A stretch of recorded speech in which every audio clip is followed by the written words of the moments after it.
I lie in bed at night and dream. And the thing I dream about is picture books. It's like admitting to being an addict. And I lie there and I have relationships with books. I go through phases with them. And like I think, oh, this is the book for now. And I lie there and think, what I can do with this book. So I've been through strong relationships over the years with authors. Minnie Gray, love going back to her. Emily Gravitz, Jill Murphy, Alan Olberg. I really do love the picture book. I have a relationship with quirky characters. Bad seed. He was born a bad seed. So straight when my brain starts working, what I could do with a bad seed. Or I'm afraid your teddy is in trouble today. I'm going to show you that in a second. So I just want you to turn to the person next to you. What is your favourite picture book right now?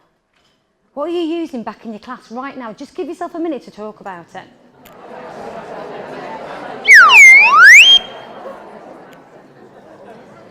It's not a clanger, those people of a certain age. I've got a dodgy throat, so I thought to get your attention. I love this book. It's not high literature, but it's really good for getting children to write. So I was working with some Year 6 a few weeks ago. I'm a consultant. I was working with some Year 6 in Widnes. I had 25 greater depth children to work with, as if. Well, put it as a junior school, that's what the Year 2 data was.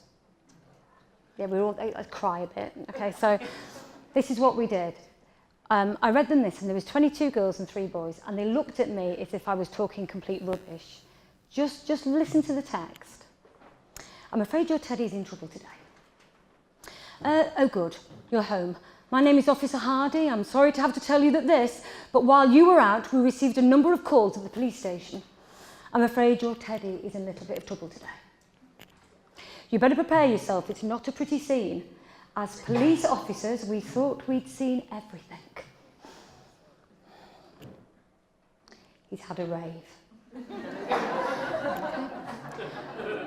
The thing I love about this book, it switches from formality to informality really beautifully. They're officers, they're speaking formally, everything that Martin was talking about, but actually, they're not in trouble, the person they're speaking to isn't in trouble, it's their teddy. So then they go into contracted form. So it's a really good shift, really clever. So I'm going to show you my particular favourite page. Listen to the language. We're still piecing together what happened after that, but we believe they moved to your mother's bedroom to play dress up with her clothes. I'm sorry to report that the elephant may have been wearing your mum's underwear on his head. Okay, another night out. I got the children then to actually write as if they were the police officers. And the writing was amazing. There was one girl who was greater depth, and she started hers. Good morning. I'm sorry to report there has been an incident. I am Sergeant Fake, and this is my colleague, Sergeant News. And I thought, ale, that's greater depth. And it was really good. There was evidence. There was a crime scene in the kitchen, and with this, they changed it into a spa, and they had a steam room with a washer. Really clever. In an hour and a half, they all wrote a really interesting piece of writing. So the problem with being a consultant, so there's some of the work we did, is that my love affair with all these books keeps changing. There's a great book called Stay, all about a naughty dog. Used that with Year 2. Got some fantastic letters of apology from a dog who misbehaves. Worked really, really well. Red, a fantastic book, all about a red crayon who's actually blue. Amazing diary work from Year 5. Really emotive, passionate writing about being different and not fitting in, and being, treated like an outsider. And then over the years, people keep saying to me, because I love picture books, like everybody here today, we've been talking about them, why didn't I write a picture book? And so I started thinking about this, because I'm really, really lucky, because my husband's an illustrator, he's an artist. So Mick and I started talking about it, but there was a problem. Searching for the right book to create There are some amazing books out there, absolutely wonderful, but if you're going to start one from scratch, where do you begin? What do you actually do? What's your story going to be about? You know, you saw Pam's work this morning and Steve's. It takes weeks and weeks and months to formulate, and years. She's working on her next picture book. It will be finished, her one a bit like Thornhill, in 4 years' time. And you saw why. So I wanted to do a picture book, but I didn't know it was like having a chocolate box. Where should I go? What shall I do? Shall I do horror? Shall I do comedy? Shall I do thriller? Shall I do, you know, what shall it be about? Where is there a niche? So what I'd like you to do now is I'd all like you to stand up. Okay.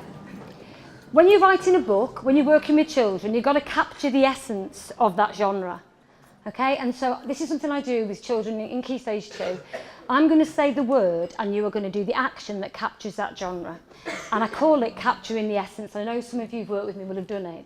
So it's really simple, okay, but it's quite good fun. And it tells you straight away if the children understand the genre. So I've started off easy. So should I write a horror? What is the essence of a horror? If it was one movement, oh, right, I'm going to go 5, 4, 3, 2, 1, and you're going to do it. First of all, that's what it's great, hold on. 5, 4, 3, 2, 1, and you're going to do it. Once, silence, and then you're going to do it with a sound effect, okay? Okay? 5, 4, 3, 2, 1. Oh, yes. Jeez Louise. God. Okay. This time, I've got a heart condition, you know. This time we're going to do it with the sound effect. Go. 5, 4, 3, 2, 1. Fantastic. Okay, now this time I just want you to capture, we'll go straight to the sound effect because the person over here is not going to be embarrassed the second time. I'd like you now to do comedy. Go. Fabulous. Tragedy. Okay. Romance. I did this with some year 6 and this is what a boy did. Ooh la la. But he captured the essence, okay? Last one, adventure. Okay. Okay. I'm going to do it really fast now. You're going to so you get them in your head. Ready? 5, 4, 3, 2, 1. Romance. Horror. Comedy. Tragedy. Adventure. Okay. Keep that in your head and sit yourself down.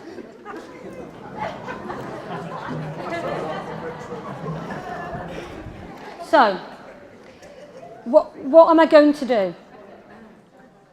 You know, I've got all these things. I've got all these storybook knowledge in my head. I love strong characters.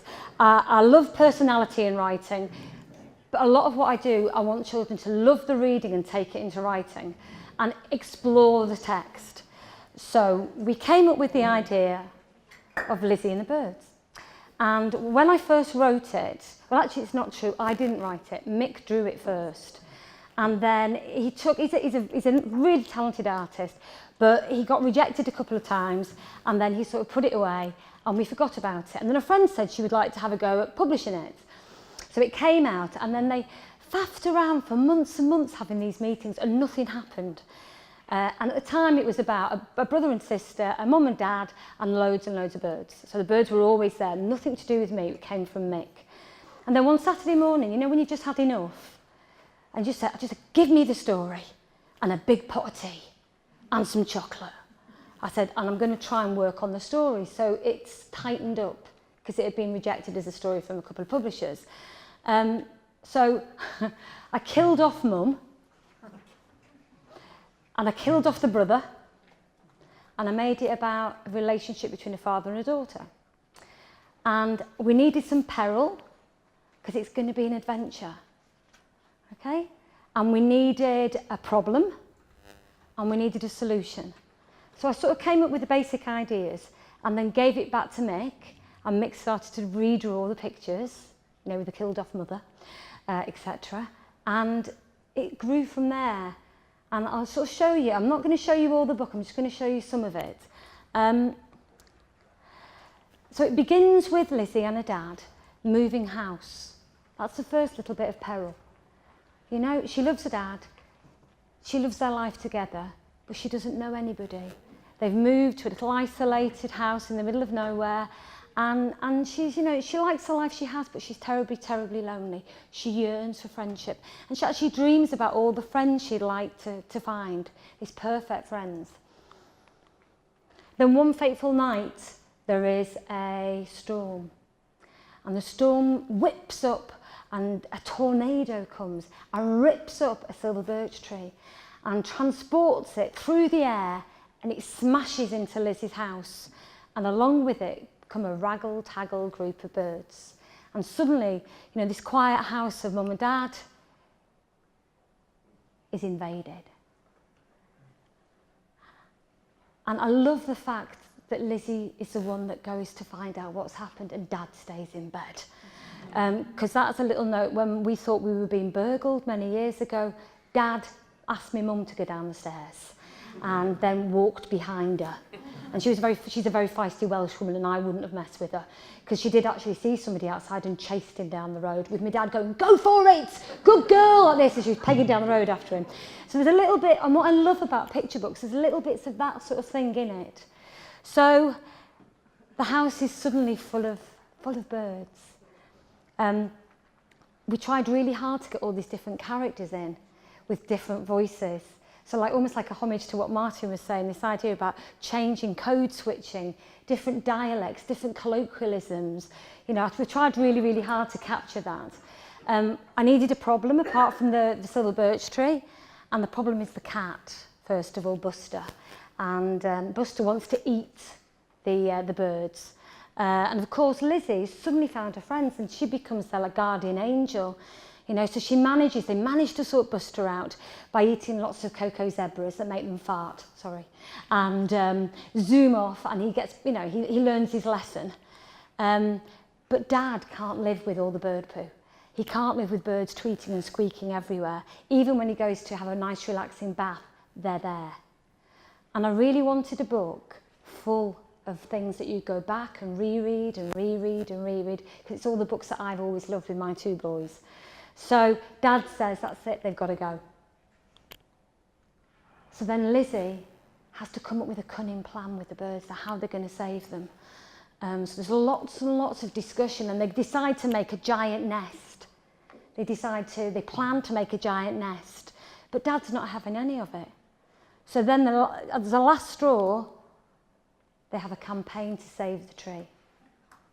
Okay, so they're going to save the tree, and everything's going to be okay. And Lizzie goes really, really high and falls out the tree.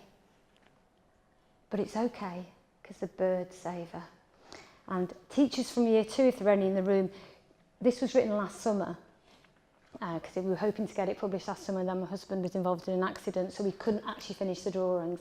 But this is to you, year 2 teachers in the room. What a wonderful catch it was. Oh yeah.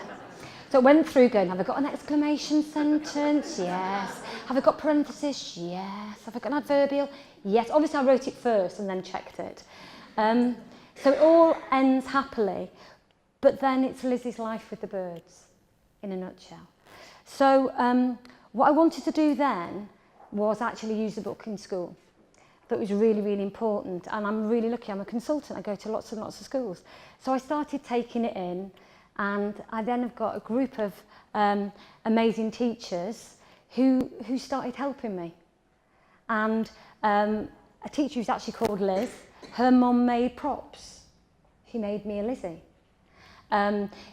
Sarah Jane over there, her children created new characters. And one teacher even went to IKEA, got a bird costume and dressed up as a bird, which I think is over and above.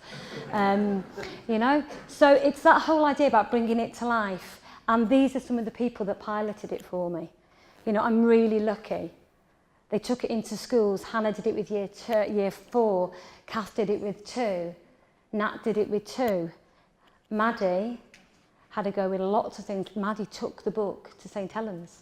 And then you used it to write stories with, which is fantastic. And then Maddie also, at the back of the book, there is a GPS test linked to the book. There is the reading mats linked to the book, so, you know, wherever she's gone. So So Maddie's at the heart of the book as well. So they sort of went out and they started, coming together with all their ideas. And then last summer, I got all their ideas and my ideas and the PowerPoints and everything, and I created a handbook. And here it is. So you have a picture book and a handbook written by me, piloted by teachers. And in the book, it's full of lesson plans. It's got step-by-step things like how to actually do the lessons. Because a teacher yesterday, on Wednesday, said to me, Year 3 teacher, teaching 2 years.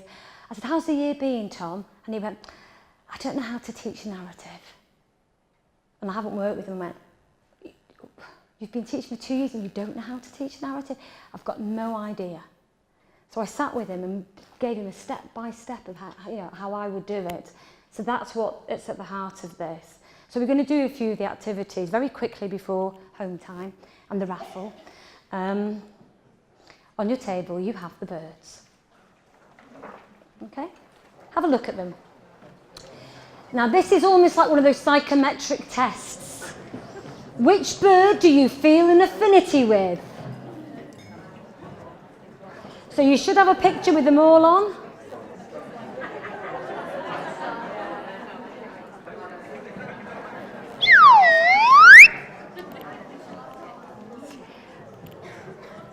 If I tell you, I was doing this in reception a few weeks ago. They were hilarious. Absolutely, we actually sat and said, which character did you like? They loved Cheeky. And one of these little girls said, I'm Cheeky, I'm Cheeky. And this is what she did. She came out and she went, So I had 30 reception all doing that. And the teacher, Matt, was looking at me going, what are you doing? We had Superbird flying through the air. They loved Rainbow. They thought, and what was lovely, talking about all the issues of gender and diversity and everything this morning, the girls saw her as a her, a lot of them, and the boys saw Rainbow as a boy. And that's what we wanted. It doesn't say what they are. It can be whatever you want it to be. And we really tried hard to do that. But I'm just going to show you a couple of them, because I obviously know where they've come from. So Mick's drawn them from the garden, a lot of them. And we've got a lot of sparrows. We've got a gang of sparrows that hang around the front garden. And that's where all the sparrows come from. And they literally are a gang. They like terrorise the cats and stuff. It's amazing. And I love the fact it's a dawn chorus, because that's just like quite cute and almost romantic for Mick. Crow, that was stolen from Big Bad Owl. If you've read Big Bad Owl, because Big Bad Owl had a rain cloud over his head. And I thought that. And also, I've got somebody in my family who's very dark. She's like a dementor. So when she comes to the house, you can feel your life being sucked out, if you like that. And she goes, you go, how are you doing? She goes, it's not good. So I said to Mick, please can we have a really dark character that might be a bit depressed? Can we have, so that's where Crow came from, because part of my degree in English I did Ted Hughes and we had to study Crow. So that's where Crow comes from. But I also remember watching Dad's Army, and we're doomed. So every time you meet Crow, he's saying we're doomed. So these are the sort of characters. Chif and Chaf, I think of my kids. Ben and Danny, 15 and 18, always arguing, yes and no. Always one says yes. They had an argument about a pair of underpants a few weeks ago. It was like who was wearing the right underpants. It was ridiculous because they're both in a pair of underpants shouting at each other. So I've drawn on all of that to bring the characters to life. So I'm just going to give you one more minute. Go back into those characters. Which one is most like you? So here's year 2, last Friday, doing what you've just done. I like Ruby, this one. You like the little sparrow, Ruby. Why did you like her? Because I love her glasses because I love the colour red. Oh, is it because, and why do you think she's called Ruby?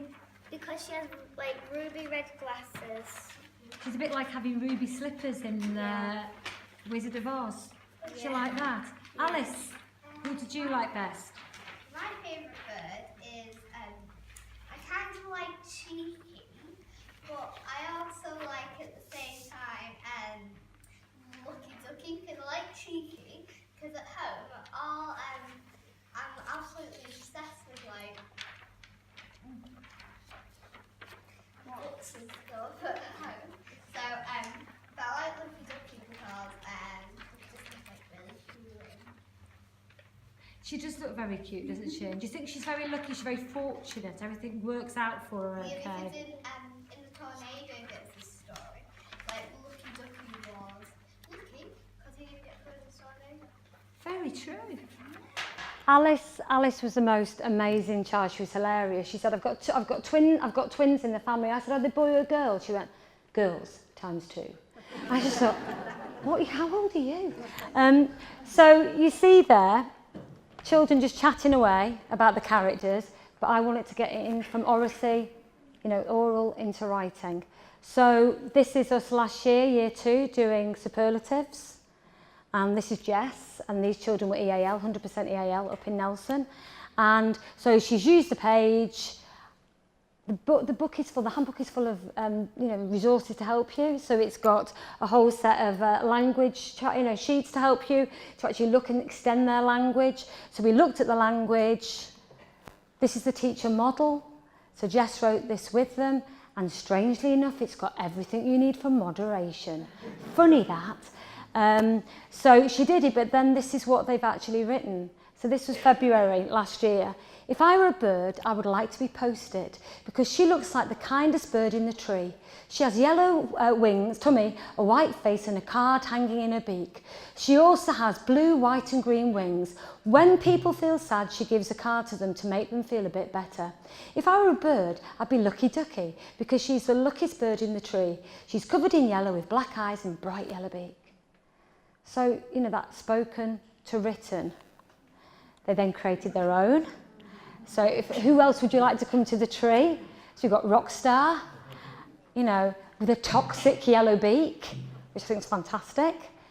And then a bit later on, so there's the next page is all about friendship and yearning for friendship, and then you actually get to meet the storm. And I love using characters to bring language to life. I love it. I used Harry and the Jaggedy Daggers, and the Jaggedy Daggers speak. Cinderella and the shoes speak. I love that idea. So I asked Mick to make him a baddie. So he says, okay? So it's that whole idea, but I knew what I wanted. I also wanted a newspaper report, using that as an idea. So if you turn your sheet over now, just with the person next to you for a couple of minutes, what else could you write from this picture in the book?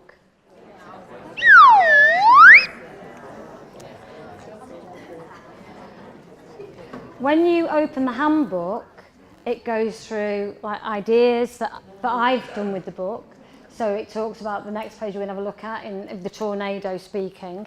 But then it's got extension activities as well, so other things you might do. So you might want to do a diary.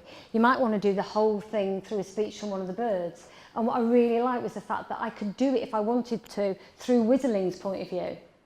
And that would sound very different than Egglet, who's refusing to hatch. Or Chif and Chaf, who can't agree. You could then take the same scene in different perspectives. And, look, lo and behold, year 6 exemplification.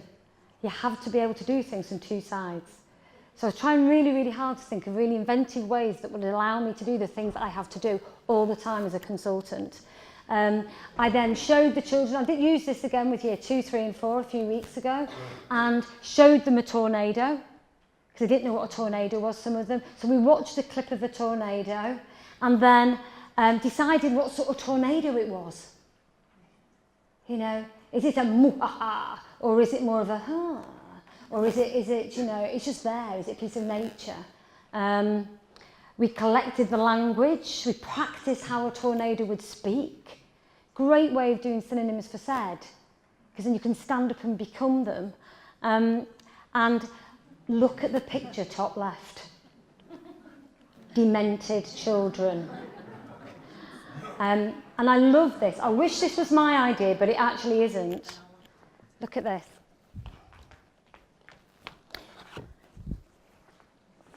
The teacher that made, the mother who made the Lizzie and the birds, made her daughter a tabard.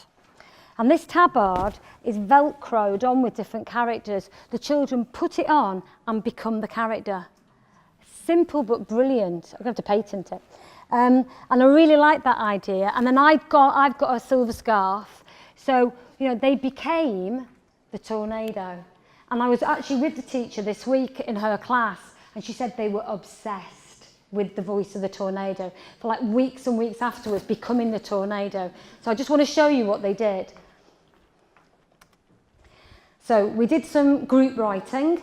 So this is the year 2 class, and the little girl, so this was an hour. I went and did an hour in each class across the school, EUFS Key Stage 1. So this is a little girl, year 2. But to completely demolish you.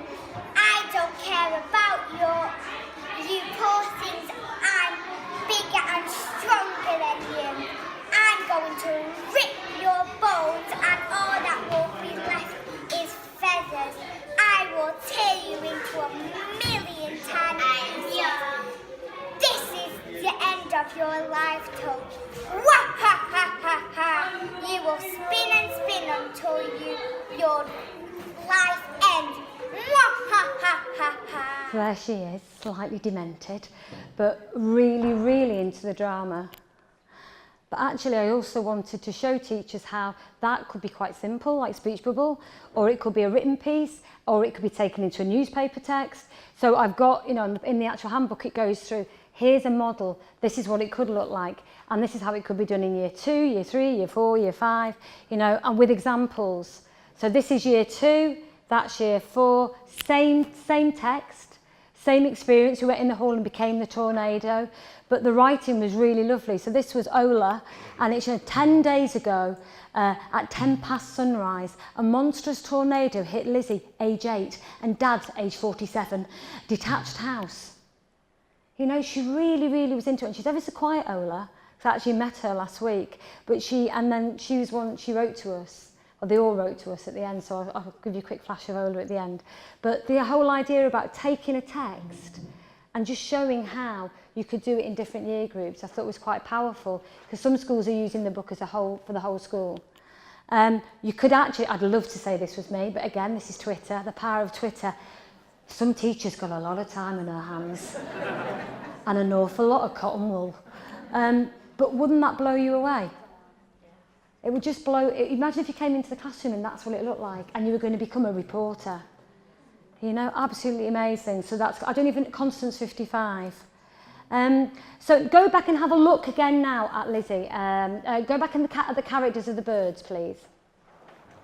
Okay, so when Lizzie meets the birds, she can understand what they're saying to her, and they all speak in different ways. Okay, they all speak in different ways. So I tried to make it so that whistling was fairly sort of Arthurian, and you know, behold, she has a magic star. Whereas obviously over there you've got Post-it, who speaks in symbols and signs.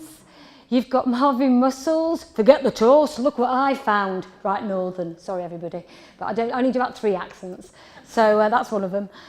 So I tried to bring the characters to life, so this is what I'd share with the children to be able to do this.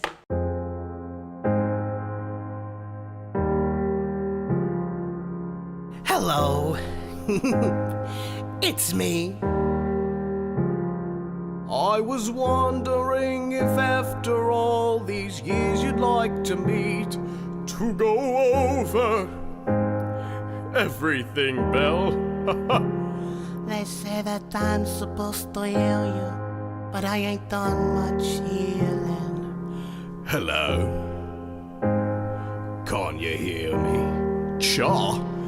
I'm in California dreaming about who we used to be. So now I'd like you to look at the characters again, and with the person next to you, who's now your best friend, try and imagine how the characters would speak, okay? Have a quick chat. Would they be very, very light and airy? What would they say? Would they be like, hey, like, you all right there, like?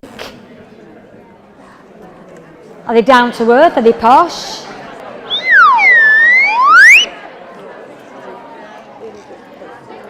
I'm very, very aware of time, and it being a Friday, or we could spend the whole afternoon. But I needed to be able to take dialogue from written and spoken, you know, because I'm also a Year 6 moderator. Sorry. Somebody has to do it. It just has to be me and Maddie in Manchester. So I wanted a text, I love graphic novels, I wanted a text that would allow me to look at spoken and written word and the difference, but was also embedded into the story. You know, so I tried really, really hard to make the story stand alone all by itself, but I also wanted a resource that teachers could just run with, you know, and make, you know, the whole thing come to life. So Buster, for example, wants to eat them, gets put off, and then writes a letter of apology. You know, and this is in the text. You know, good morning, my feathery friends. You may be wondering why me, Buster the ginger cat, you know, and using embedded clauses and really enjoying writing in role and writing emotively and doing all the things we've talked about today. You know, or maybe Dad's going to write a complaint. So it's a list using imperatives, or it's using contracted form, or whatever that's going to make writing really mean something to the children. So it's not just a tick list, but it's done really, you know, purposefully. And then, of course, my campaign. You know, I'm going to save the tree. All my campaign letters. You know, this year there's lots and lots of amazing text linked to trees and nature, and there's loads and loads of different ones. So the idea, but what would the strategy be? You know, there could be posters. You know, it could be a newspaper article. It could be a tweet, which is very appropriate from the birds. So it's all in the book for ideas. You could write and roll as the tree.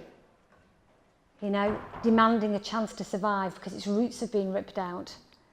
You know, and then, you know, the whole idea about handing it over to the children, going, where next? What do you think? The last page has got Lizzie going off on a bike adventure. So when I was working with some children last week, some of them said an adventure to a new place, or what happened to an egglet hatches, or a migration story, somebody said, because all the birds migrate.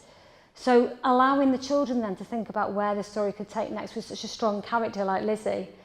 So just really quickly, within the book, the handbook has got everything I need to be able to teach it, because I thought it was really important, and I work with a lot of NQTs or a lot of teachers that just need a bit of, you know, a bit of something new.